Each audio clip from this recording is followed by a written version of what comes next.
అదే RTV app వార్తల్ని క్షణాల్లో చదివే అవకాశం ఉంటుంది. ఒక న్యూస్ పేపర్, ఒక టెలివిజన్ ఛానల్ మీ చేతుల్లో ఎప్పుడూ ఉంటాయి. ఎంత మాట వస్తే అంత మాట, నోటికి ఎంత మాట వస్తే అంత మాట.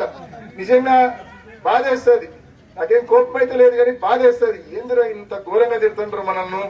వాళ్ళకు బాగా తెలుసు ఇరికిచ్చింది వాళ్ళే, మళ్ళీ విమర్శించేది వాళ్ళే.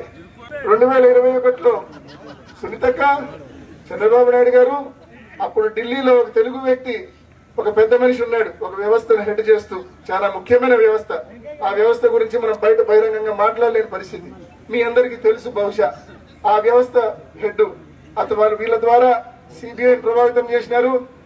మరి 2.5 సంవత్సరాల తర్వాత వాచ్మెన్ రంగన్న 2.5 సంవత్సరాలు ఏమీ మాట్లాడకపోవడము, లై డిటెక్టర్ టెస్ట్ చేసినా కూడా ఏమీ చెప్పకపోవడము, 2.5 సంవత్సరాల తర్వాత వీళ్ళ దగ్గరకు వచ్చి ఈ నలుగురు చేసినారని పేర్లు చెప్పడము.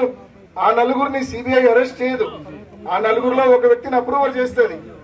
అప్రూవల్ చేయకముందు, అప్రూవర్ అంటే ఏంటంటే నిందితుడిని సాక్షిగా మార్చడాన్ని అప్రూవర్ అంటారు. అసెంబ్లీ అభ్యర్థిగా పోటీ చేసినాడు.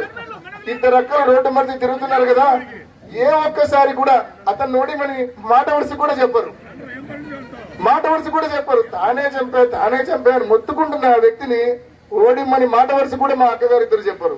నా మీద ఎందుకు కూడా ఏడుస్తారో నిజంగా వాళ్లకు, ఆ దేవుడికి, ఆ చంద్రబాబు నాయుడు గారికి వీళ్ళకే తెలియాల. కసిపూసి వదిలేసినారు నన్ను. నేను చెప్తా ఉన్నా ఈ 3 ఏళ్లుగా నాన్నను ఇదే తప్పుడు వాంగ్మూలాలు, ఇదే తప్పుడు అప్రూవర్ సాక్ష్యాలు, వీటిని పెట్టి నాన్నను దాదాపు 385 రోజులు నాన్నను జైల్లో పెట్టారు.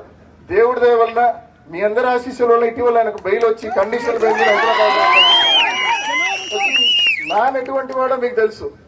ఆయన కూడా క్రైమ్ ఎంకరేజ్ చేసేవాడు కాదు. ఎప్పుడు పులివెందులకు పోయినా దొరుకుతాడు మనిషి, ఎప్పుడైనా అవైలబుల్ గా ఉంటాడు, ఎవరికి ఫోన్ చేయమన్నా చేస్తాడు. మరిన్ని వీడియోస్ కోసం ఛానల్ ని సబ్స్క్రైబ్ చేయండి, లేటెస్ట్ అప్డేట్స్ కోసం వాట్సాప్ ఛానల్ ని ఫాలో చేయండి, అండ్ లింక్ డిస్క్రిప్షన్ లో ఉంది.